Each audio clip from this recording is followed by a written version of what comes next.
Hi. Last time we were talking about the story, and then do you remember what it is? It's Jack and the Beanstalk. Okay, I'm going to tell you the story one more time. Just listen carefully. Many years ago, there lived a woman and her son called Jack. She gave him everything he asked for until one day there was nothing left.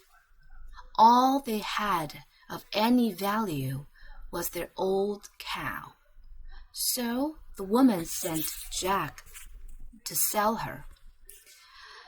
He hadn't gotten far when he met a strange little man. "Where are you going with that cow?" he asked. "To the market," said Jack. "No need," said the man. "I'll give you these beans for her." Jack was such a foolish fellow that he agreed. 1, 2, 3, 4, 5 beans, the stranger counted out, and Jack ran home to tell his mother. But his mother wasn't pleased at all. "You good-for-nothing boy," she shouted, and threw Jack's beans out of the window. The next morning, there was a marvelous beanstalk, as strong as an oak tree, growing right up to the sky. Without a thought, Jack climbed up it and found himself in another country. He found a giant castle and persuaded the giant's wife to feed him. But then he heard heavy footsteps and a loud voice saying, "Fee, fi, fo, fum, I smell the blood of an Englishman." "Quick, hide in the oven," said the giant's wife.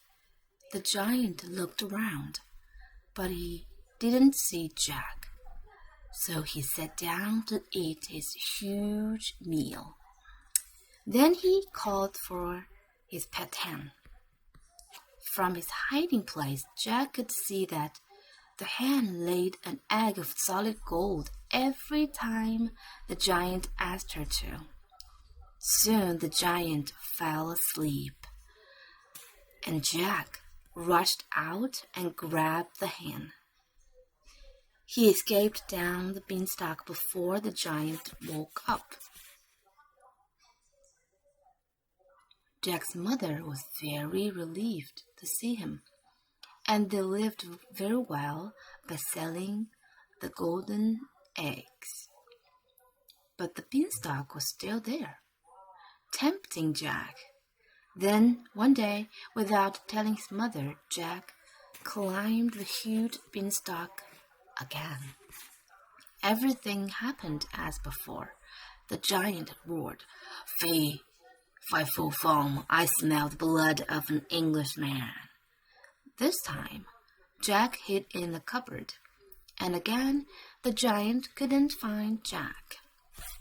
After dinner, the giant got out his money bag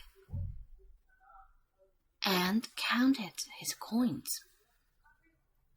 But soon he was asleep and snoring. Quickly, Jack grabbed the bag and slid back down the beanstalk. 3 years later, Jack climbed the beanstalk again. This time he hid in a wash tub when the giant roared, "Fee, fi, fo, fum, I smell the blood of an Englishman." The giant looked for Jack but didn't find him.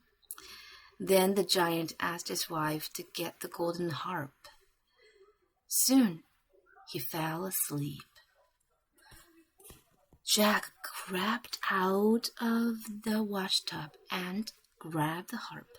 But the harp cried out, "Help! I'm being stolen!" The giant woke up and chased Jack to the top of beanstalk.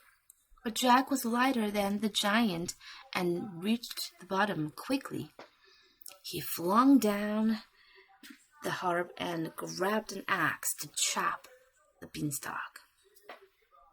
It crashed down, and that was the end of the giant. It was also the end of Jack's adventures.